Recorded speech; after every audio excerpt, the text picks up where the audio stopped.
Hey, good morning. May God bless you and keep you on this beautiful Sunday morning. We want to thank God once again for rising us up, right? Raising us up this morning to see another day, to profound, to tell others about the goodness of God. That despite the pollen, despite the rain, despite the wars, the rumors of wars, despite the earthquakes, despite famines, despite what's going on in the world, we do know that God is still working, that He is on the throne, that He is still blessing us and keeping us. For all those who want to know Him, right? He is available. Reach out to Him if you need Him, if you want Him, if you want Him in your life to preserve your life, to love you. He is a compassionate God, and He has been there with you from the very beginning. And that is why I am so truly blessed today, right? To have my professor from about 10 years ago. I had him in the book of Judges, one of my best professors from Emory University here in Atlanta, Dr. Jacob Wright. And we're going to be just having like a candid conversation about one of his prized works, Why the Bible Began by Jacob Wright. It's a beautiful book. Look how much you've read it. All those things. That's quite impressive. I have beat it up. Yeah. I have highlighted. I'm honored to see a book that's been read so thoroughly with all those little tabs on it. Yeah, but you know what, Dr. Wright, this was the book.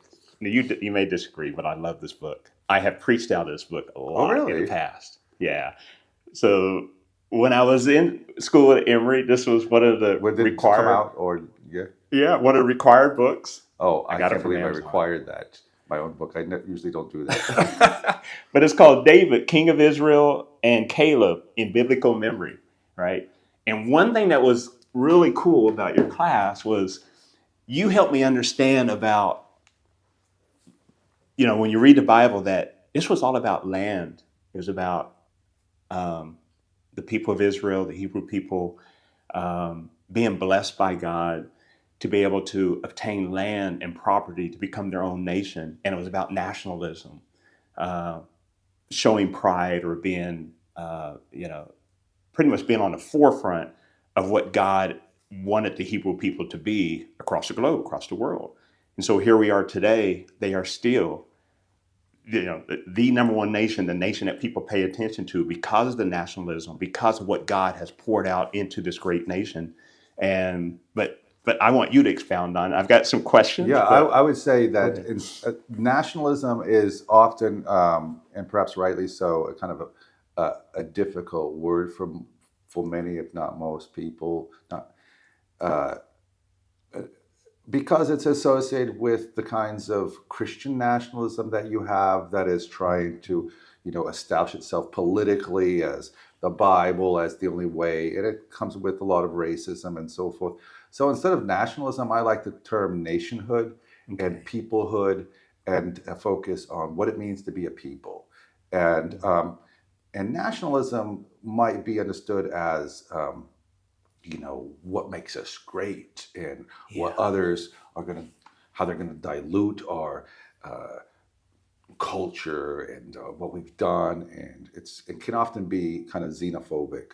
But what the Bible is about is how to be a people, and what's the way to bring others into the fold, and what is at the center of a people. And of course, it's God and this revelation on Sinai and the story of liberation and all of that. So that has a lot of implications for not only our Christian and Jewish and Muslims and so forth communities, but also for our political communities, as we across the world in the U.S.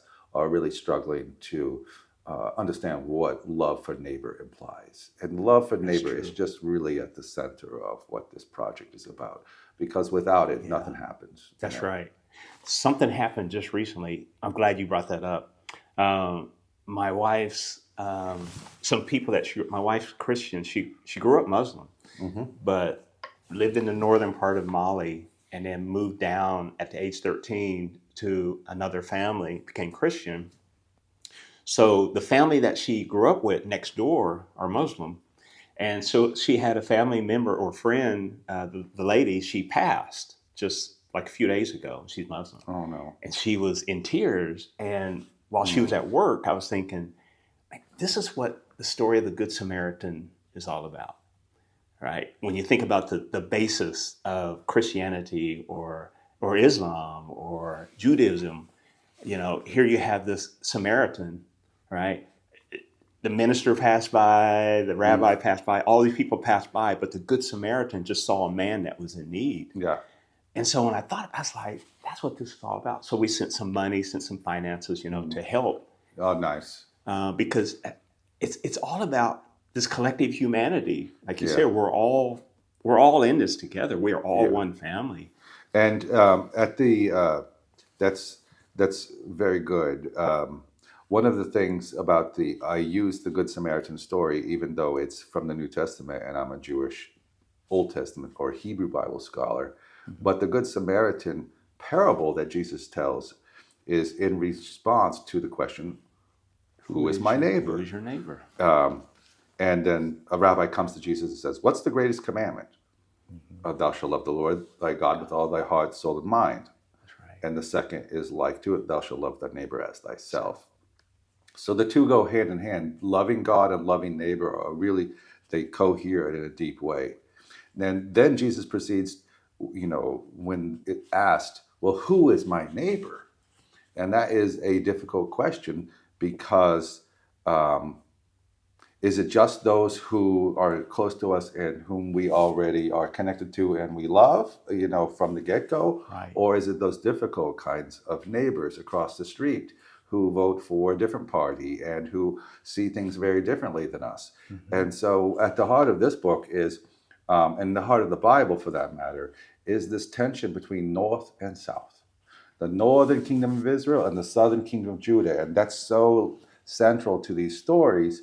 And then there's tensions, and these Yeah. tensions are very reminiscent of North and South in the US, perhaps, or North and South Korea, or East and Yeah. West Europe, all these countries that are divided, and how do they transcend those divisions and then see each other as neighbors?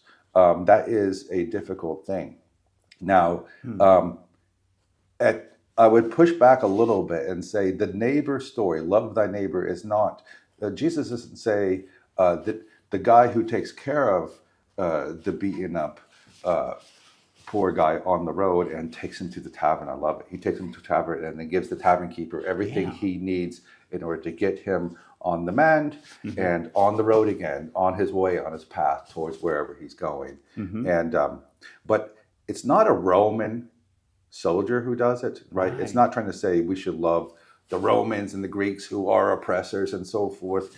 It's about loving those people within our community, especially our political community, that would be our nation, where it's very difficult um, to look across the street and say, they have a very different political persuasion than I do. They have a lot of different ways of thinking about the world, Mhm. but I have to still love them at some Man, it's deep difficult. level, and that's harder to do It is. than to say I love someone across the globe, Mhm. right? I'm going to send money to people, let's say in Burma or what have you, Sure. and who I have no connection to, and Right. it's easier to love them and send money than to like go take some brownies across the street to somebody who you have issues with. That's right. That's right. That's right. It's when we think about this, we've been in the Old Testament for a while. You would have loved everything I talked about, David. I'm sure you'd probably beat me up on a lot of stuff I said, but No, uh, you were a great student, and it's such an honor to be here today, I must say. oh, thank And you. what you've done on so many levels in Atlanta and across the globe through your work Thank at you. the CDC is really, really impressive. And that you're taking the time out to do things like this, and Sure. you teach and so forth. You're a real model, and Thank you. I learned a lot Thank from you. you. I lived differently, learned a lot from you, and did learn a lot from you in terms of just Wow. getting up and running. Right? That's you're a part of the Atlanta, track, or Atlanta Track Club. yeah, Board of directors. Yeah. yeah, Yeah. and to be a part of that and to be participating, and but also just to get up and run. That's spiritual work, isn't it? You're talking to God while you're like, Yeah. That's right. But you used to come in from the gym we had that evening class, and you'd come in from the gym. Sometimes you'd be like a couple seconds late or a few minutes Oh, late or was I something. late a lot? No. I try not to be late, but I didn't. I don't like coming early and then students coming late because that creates tension. So Right. coming a few minutes late allows everybody to get there. So I have to have some come to Jesus conversation about like you need to be there when I'm there. That's the word for today. Tension. Tension. So I have some questions. I'm glad we're having this conversation, but going back to the Old Testament, David, and I'm jumping way ahead of myself, but there's never like in the Old Testament, generally there's never like a conclusion. Mm. And oftentimes my wife and I have spoken, and I'm like, so this is the lesson learned. This is what God wants to teach us, that yeah, you do have the ability to make your own decisions, make your own choices. But he points out different examples of this is the right choice. You see the demise of what happens if you choose the wrong direction. So going back north and south, Israel and Judah, and that's what we've been talking about lately. King Ahab and Queen Jezebel, and and thinking about now Judah is acting up. Now they're acting up. They are not getting it as well. And so it's like, but God said, I want to preserve a light, right? So I'm going to place you in charge, of all of Israel, right? But I'm going to preserve a light for David, right? So no matter whatever happens throughout all of Israel, there will always be a light for David. Mm-hmm. And so the beauty of, that tension, I like that word tension. Yeah. What does God want us to take from that? Yeah. What does he want us to? Well, I like that your first point about that these biblical texts in the Old Testament really don't have a conclusion. They're not easy to.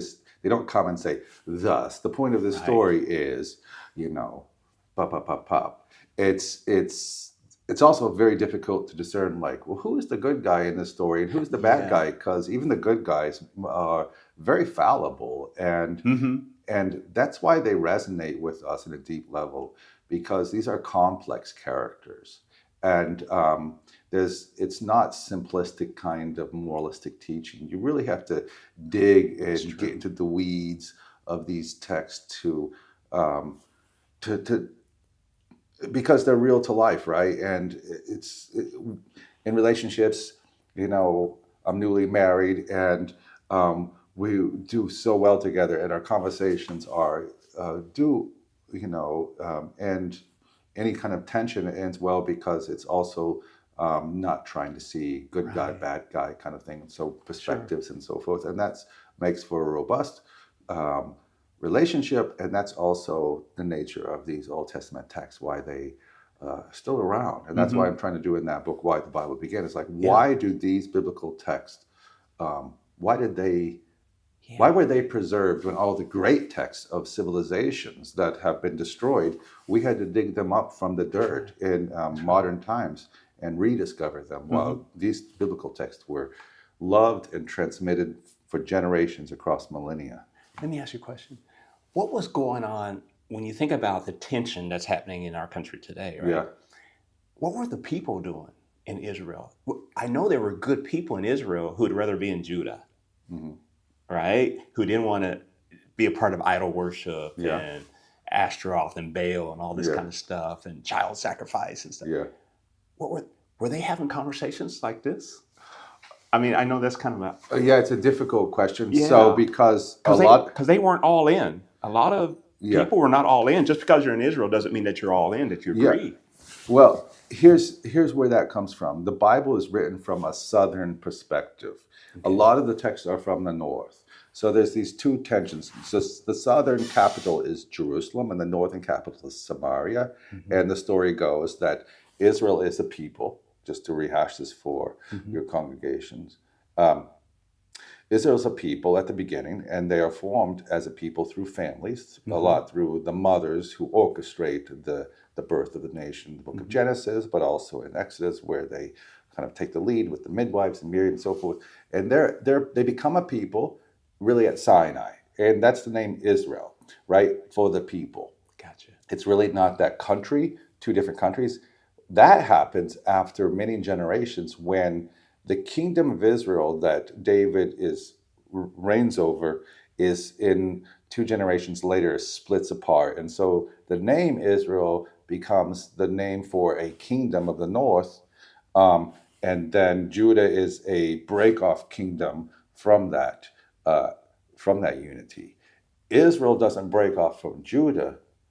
Um, Judah breaks off from Israel in a real sense in the text. I mean, so Mm. um, so you have this now tension, and because it's being written from the perspective of the Davidic court in Jerusalem, they're casting a lot of aspersions on the northern kingdom, and they are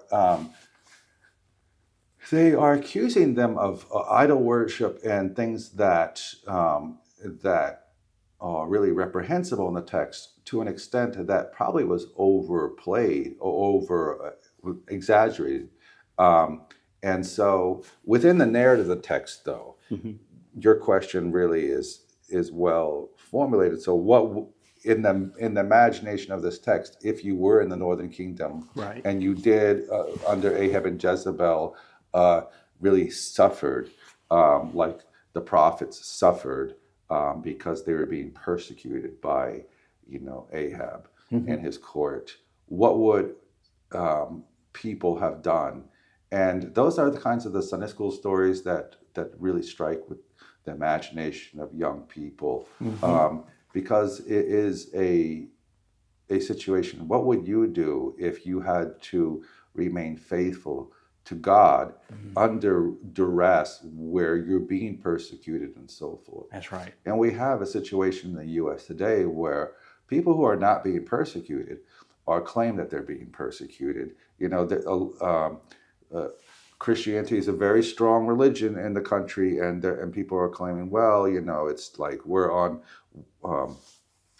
we're on the defense to a level where Christians start persecuting the others within our society in a Yeah. way that is not helpful.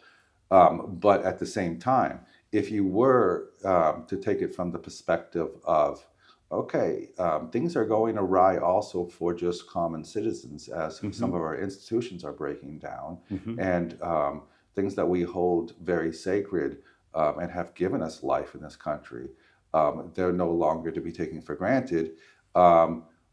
It is a situation similar to that kind of persecution Yeah. under Ahab. What do you do? What do you How do? do you persevere in the darkness? Yeah. Where is that light? Yeah. That Davidic light that That's you right. mentioned. How do you keep your head up and keep going and keep loving your neighbor and Mm-hmm. doing what's right?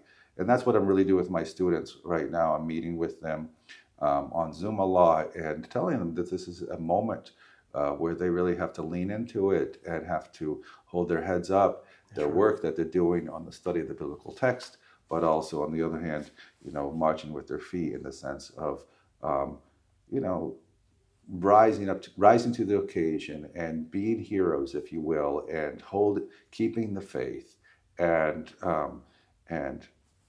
That's it's it. it's something that is similar to that Ahab moment in It the Bible. is. Yeah.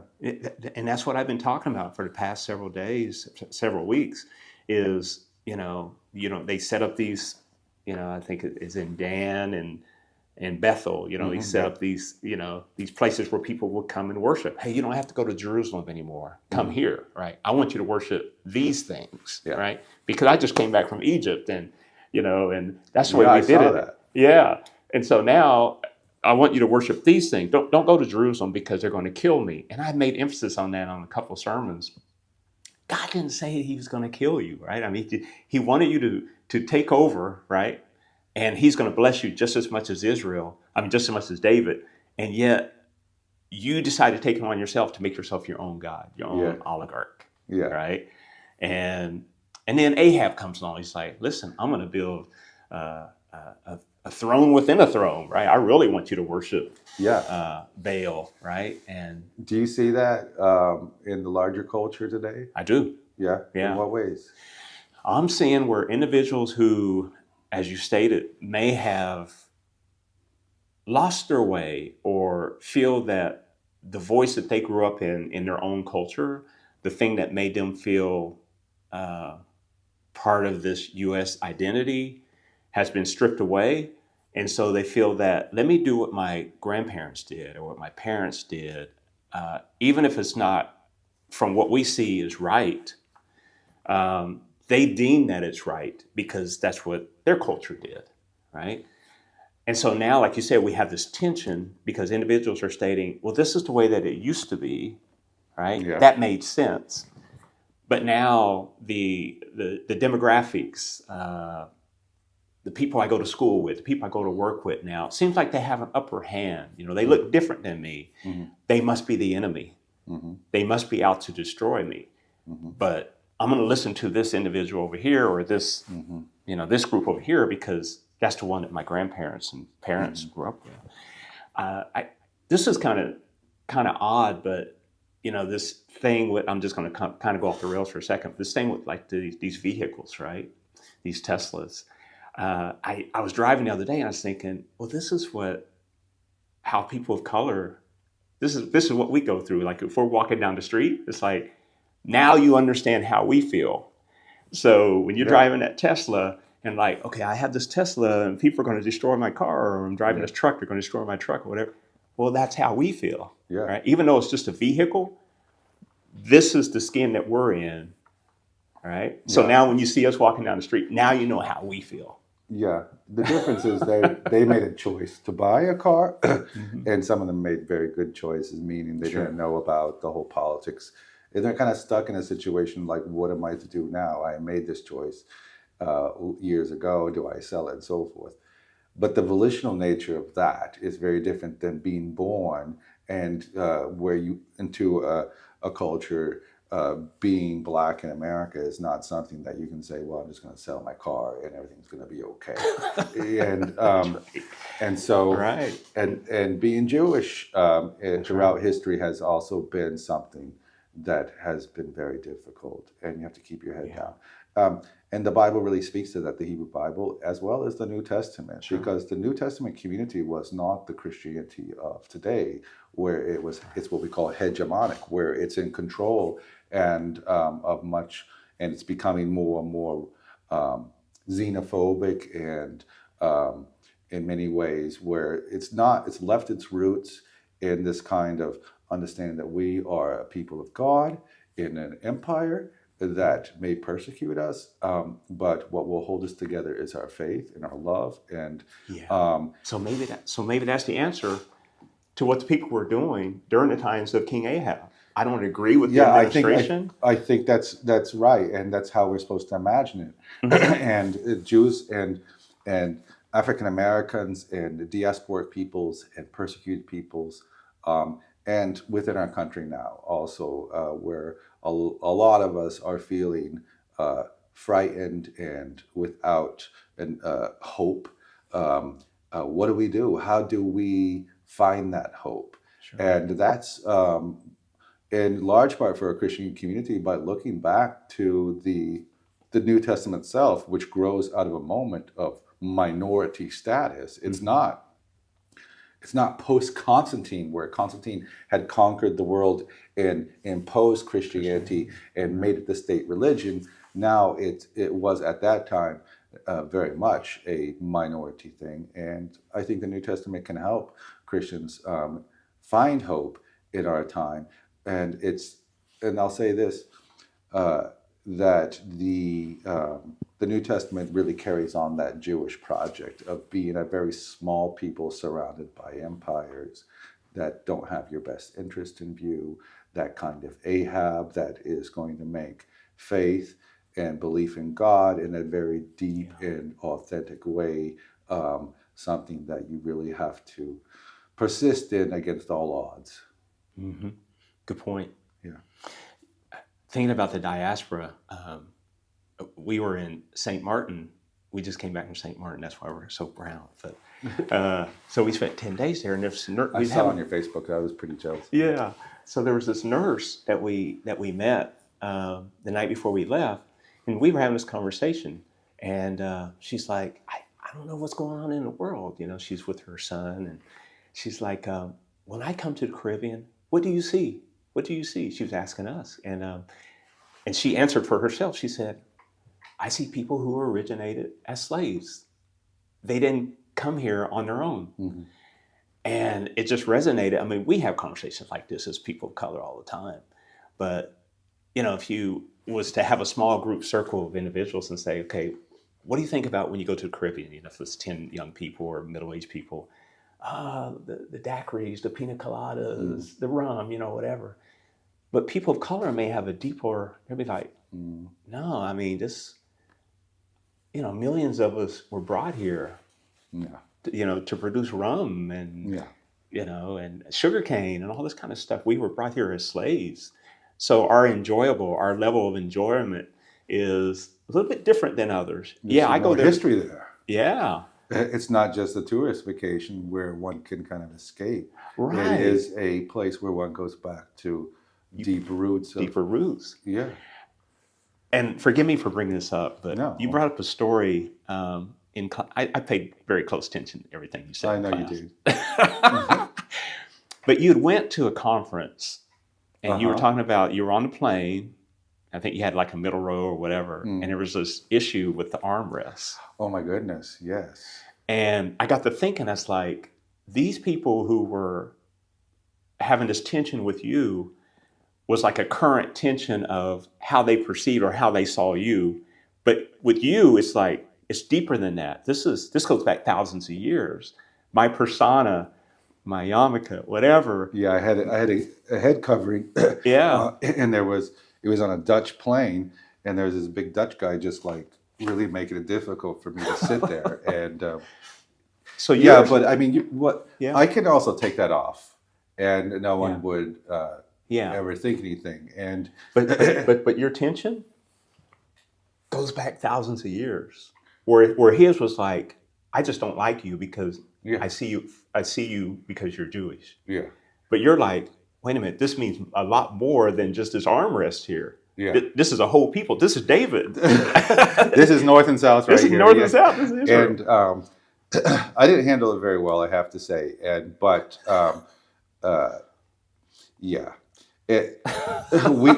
got that armrest situation on a major scale now in our country, our countries, and then what are we going to do about it? What are we going to? Are we going to enter and just like push on the armrest, or are we going to like find a way to get up and find another seat and to like persist like the Samaritan, the story, on our journey and try? We got our goal. We got our hope. We got our voyage that will take us there. Can we get there together? To the Jewish story, somewhere over the rainbow. That song was written in the 30s by a Jew who was escaping oppression in Eastern Europe, and he wrote the whole. Great thing that we take for, that we love, these songs, Somewhere Over the Rainbow. I believe that there's going to be some good hope, a good end to this all. That comes deeply from the prophetic vision. The prophetic vision of, in the story of Ahab, it's Elijah and Elisha and these prophets who are persecuted. But it's also within the prophetic tradition. It's like we are now conquered. We're exiled. We have the situation of the Caribbean, where we are, suffering on a major level. However, I still know that God has a plan for us. Amen. And that it's going to come to fruition. And I'm not going to give up hope. That's right. And in the midst of darkness, I will still see a light on the horizon. Yes. Yeah. Going back to Elijah again. So we did like a small sermon out on the beach before we left on Sunday. And one of the couples that we were there with, he's retiring soon from Georgia Tech.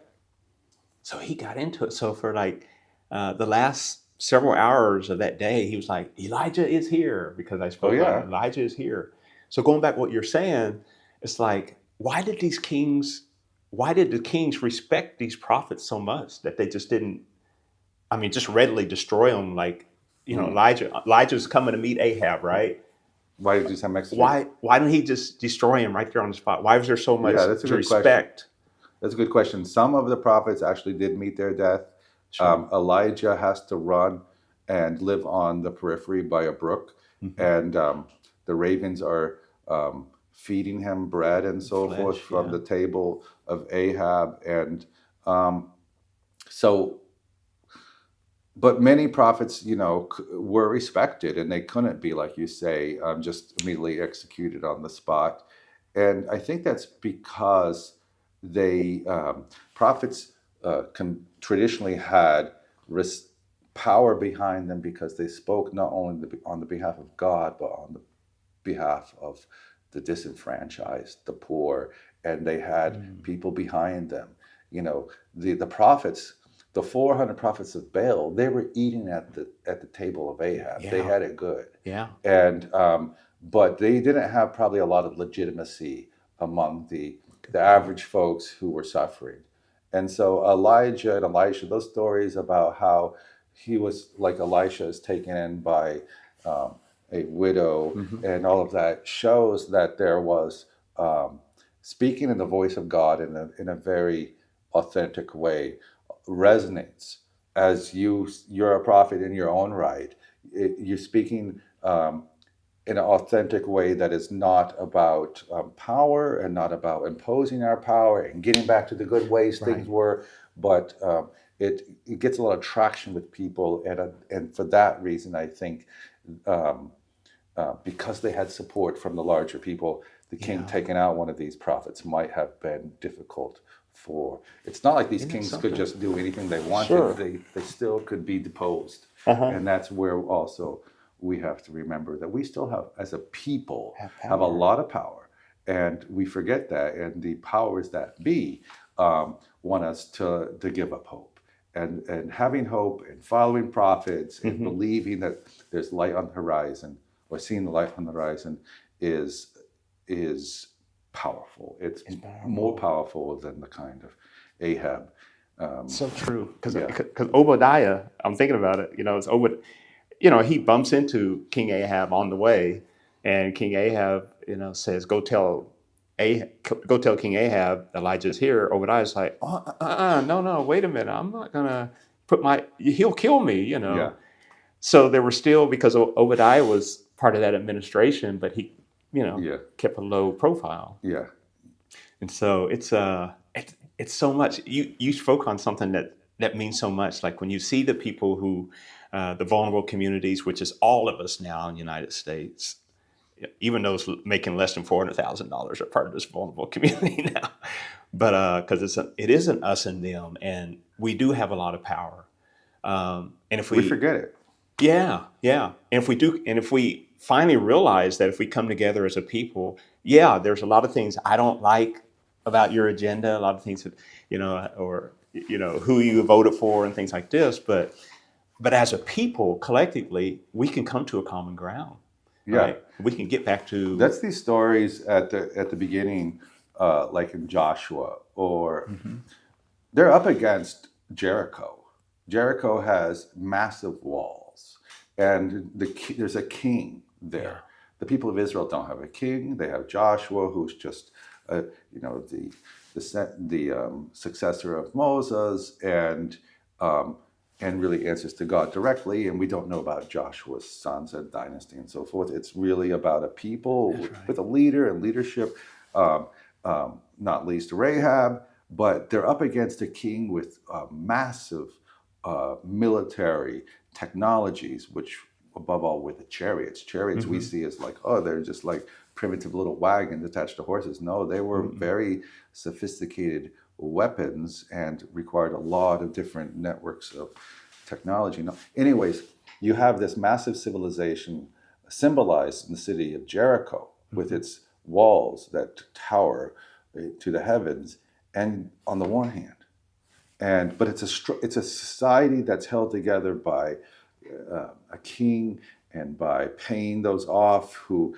keeping everybody in line with a political program through a lot of corruption and all of that. That's what these old Canaanite cities represent. That's on the one hand, but you have this mass of people called the Israelites, and the power is in the numbers. The power is in their God, but also in their ability just to be so numerous. And it's to be as many as the sands of the sea. Now, of course, Jews have always been, they're like 0.01% of the population of the world. So, but still the idea is that if you can get people together, there Mm-hmm. is power in the numbers. Mm-hmm. And then that goes to the heart of the question, well, how do we get people together? Mm-hmm. And that's really what the Bible's about. How do we become a people? Because when we come together, even if it's not going to be millions, even thousands can be very, very That's right. effective. But they need something that will bring them together, help them understand their identity in a way that is resilient Mm-hmm. to things that they can't control, but nevertheless that they have a vision. They have a Right, vision. right? That's Have a right. vision and have a body of text at their center where they say, these are, we love these traditions, we love these songs, we love Mm-hmm. this poetry. This is what we, because it speaks for us in a deep way. It's not about hate, it's about for love for the neighbor. That's right. Yeah. I know in African nations, right, oftentimes using Mali as an example, but when they get tired collectively, I don't care what tribe, religion, whatever, when they get tired of that administration or those Yeah, individuals who are, they just come and they rise up. They rise up. They come clean out the house. Yeah, They come take the televisions and they take the clothes. They take those individuals and they put them in jail or they oust them. I mean, you're yeah, done. You have taken from the people. yeah. You have, so collectively we all agree that wages are not going up, bread prices are going up, there's no jobs, right? And we see that there's corruption. We see that money is being taken from the coffers. And so they Have a come good, robust sense of what it means to be a people, to be a right? We people. are a people, and you're not going to run roughshod over us. And in our That's right. Western countries, we're entertained to death, right? We're all about being, That's right. as long as we have our, our Teslas, as long as we Mhm. have our televisions and our computer screens, we're so distracted from the larger collectivity Sure. about being a people, loving our neighbor, coming together. Mhm. And then when you start to push it too far, we're there already, and Mhm. you better run for your life because Mhm. we're coming for you. And That's right. and we don't have a sense of that at all. No. It's just like, well, what are we supposed to do? Right. We're in one of the Made it work out. strongest democracies of the world, but Mhm. you see how a place that has nevertheless a sense of peoplehood, that they're much stronger than a democracy, Mhm. because the democracies with kind of be with, as long as the money, as long as you can give them a little bit to keep them entertained, they'll be Right. okay. They'll We can be do what okay. we want. Yeah. We're just, we're just like puppets, right? Yeah. Yeah. Yeah. When you think about the allies, like back and forth, I think, Israel had these allies like with Egypt for a short time, and, they had these different allies, and that even made them stronger. And of course, after David dies, King Solomon comes along, and there's peace in the land, for a very long time. Um, we need that connection. We still need that global connection. We can't just shoo it away, after 3 or 4 days, like where we have no protections or whatever, because we've decided to be on our own island. And so, Well, it's like we talk about Solomon, but what happens after Solomon? He has a son named Rehoboam, mhm, and Rehoboam is faced with the situation like, well, what's my policy going to be? mhm. And he's young, and he goes to the elders and he says, your father Solomon made it too Too difficult difficult for us. That's right. so ease up on it. Mhm. That's going Goes to to be his less for me, friends. though, right? If I Yeah. ease up on the taxation, I'm going to become poor myself. So he goes to the young folks, his peers, and his peers said, make it even harder for them. He says, I like this. And he makes it harder, and that leads to the split. The north goes, he stays up, and the 10 tribes split off from the 2 tribes. And that division is caused by listening to those who aren't wise. That's And right. what's happening in a lot of the politics today is that the wise, Mhm. the older kind of people who are, it's not older in the sense of age, but the older kind of like, this is the way we've done things. That's right. These are the way things work. Mhm. We have to have allies. We have to have love for neighbor. You can't create divisions. There has to be the love for God has to be in a sense of not about cultural superiority, but deep, authentic relationships and so forth. Sure. All of that kind of is being scorned, and the young folks, meaning those who are just like, let's just do what we want. I'm new to the game, but nevertheless, I think we can get it. And they're being listened to our demise, our collective demise. And So true. that's what makes the Hebrew Bible so powerful, is that it has a sense of the wisdom of many of them are women, right? The wise women. There is a situation where, a city's being destroyed, and the wise woman is in the who the people of the city listen to her, and they save their city. And these wise women are throughout the text, and the women throughout the text are so prominent, from, like we mentioned, from Genesis to Exodus and onward, that we start to think of Deborah. Yeah, Deborah is one who protects her nation, but it's not about her becoming a king. She's a mother bear who comes out and, you're going to mess with my cubs. You got trouble. But it's not about me, the mother bear, trying to spread my, my pee all over the place and establish my territory. It's about taking care of my young. And that's the paragon of a good leader. And we have a lot of what's called the Theo Bros today, who are these kind of hyper, the new guys, I would say, the younger folks. They're not young. This is, once again, age being wisdom and youth being kind of silliness. They are reading these texts like Deborah and saying, Deborah was a bad leader. This was a situation that Israel should never have been listening to Deborah. They don't even read the text as the text want to be read. So it's not just about, people, if they get back to reading the biblical text and having, some kind of love for them, then everything's going to be okay. No, it's about reading the text in a very listening to them. Instead of talking over them, instead of weaponizing them and using them for your own agenda, because you can proof text these biblical passages to your own ends, or you can sit with them. And like you and your wife do, you sit and you have conversations like, what is this all about? It's not about imposing one to you and using them. And they do it to such an extent that the clear messages of that Deborah is at the height of society, and it goes downhill from there in the book of Judges. No, they see Deborah as just one of the worst things that a society would listen to their women, and to their demise. To their demise. That's true. Here's my final point. Ezra and Nehemiah, bringing up what you just said about the elderly and the young, or the youth. Like when the people came back and Zerubbabel had set the lines or whatever, and the people says that the young people are like shouting for joy. Yeah, the temple is being but the older people are crying because they remember the way it used to be. I love that. I got goosebumps thinking about it. Yeah. And that's where we're at today as well. They don't envision what the past looked like. They're just concerned with, we have these new things now that make things, we have AI now, we have computers, like all these things you're talking about. But I think back when I'd go to the library and read a newspaper, right? Things like that. But I know that's a terrible example, but how the people, man, I remember the way it used to be. Yeah.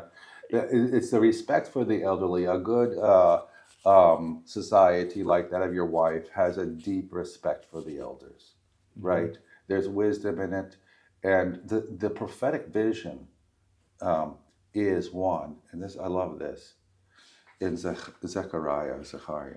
It's in those days you will hear cluck, cluck, cluck, cluck, cluck on the streets. It's the elderly with their canes. Yeah. And they'll be walking on the streets. What does it mean? That people are going to be able to live to old age. They're not going to be wiped out through wars and people dying at young ages and so forth, because they're pursuing policies that are, that bring wealth in a very quick time, but then wipe them out and don't lead to their. But also that these cluck cluck cluck are they represent the wisdom in a society that is going to be a good society, has those elderly in their midst. And it goes hand in hand with this. I love that you'll hear also right next to them the sounds of boys and girls playing in the streets, and it's just that's the goal. That's the beauty of what they're longing for. Nothing more than children playing in the streets, both boys and girls in the text, as well as the elderly with their canes. So it's not about the Ahab, the palaces, the Jerichos. We're going to have the walls. We're going to have all the wealth and all of that. No, we're going to just have a modest society like that of your wife and a powerful people that if you push it too far, you're getting into trouble and you'll be gone very soon.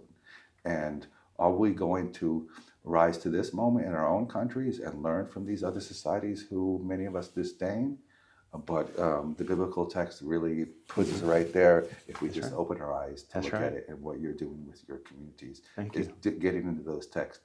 That you would be working at the CDC and then asking for time off to go study theology and read text. Talk to me. That's really the ideal for us all, right? That we're so devoted to learning and to learning from text and so forth to have deep wisdom.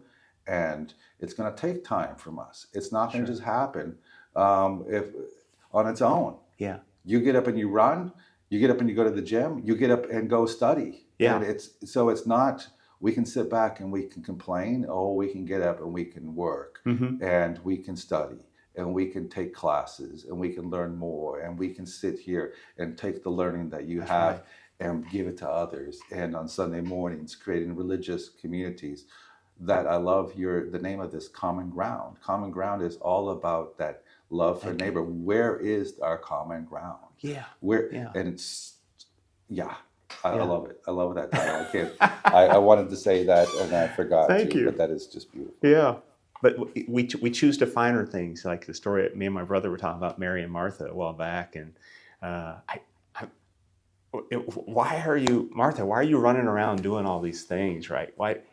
Mary has chose the best thing, to come and sit and learn, right? Those dishes will take care of themselves. The cleaning of the feet and the perfume of the house, and preparing meals. And that's a great analogy, right? A great story to that we're focused on the things that don't focus matter. on what's most important. We're focused on all of the physical, and then the spiritual, and the learning, and the devotion to each other. Is lost. Because one day we're going to figure out, as we get older, we learn that, man, all that other stuff wasn't important at all. My relationship with God was the most important thing. That's what mattered most.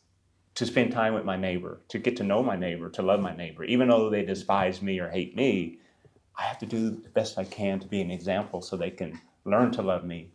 Well, that's where God is, right? You feel God in the most poignant and powerful ways in those conversations like we're having right now, and that is it's not just alone time. It's not that kind of personal. That's what that's what our individualistic societies want us to like. You just go and you make God in this little corner in the morning, right? And not have. But God is in the conversations that we have between you and me, but also those difficult conversations where we show charity and we listen and we find common ground. That's right. Dr. Wright, man, I appreciate it so much. Yes. Why the Bible Began. You got to get several copies of this book, but got to get this one too. You got to get both of them. That's more expensive. So I can't believe you bought that one. But did I really assign it back in the day? I must have done the paperback. You bought the hardback, which was very expensive. Cambridge University Press. That was really for the libraries. But I'm sorry that you had to spend money on that. Oh, please. Like I said, I have preached out of that book. But Why the Bible Began by Jacob Wright, one of the best professors at Emory University. He has taken time out to sit with us at Common Ground. Well, I look forward to doing it again, maybe. If you... If on your porch. On my porch, yes. We're going to do it on your porch. With Hank and Antonia and Natanya with us. Yes. So let's go to God in prayer. Dear God, thank you for allowing your presence to be felt today. Thank you for the Holy Ghost which resides within us, and thank you for protecting us. Watch over Antonia as her ankle is swollen. Bless her, heal her. And I pray that Dr. Wright will go home and show even more compassion towards her, and let her know how much that she is loved, not only by him, but by the rest of the world. Watch over us and bless us and keep us on this day. And it is in a matchless name.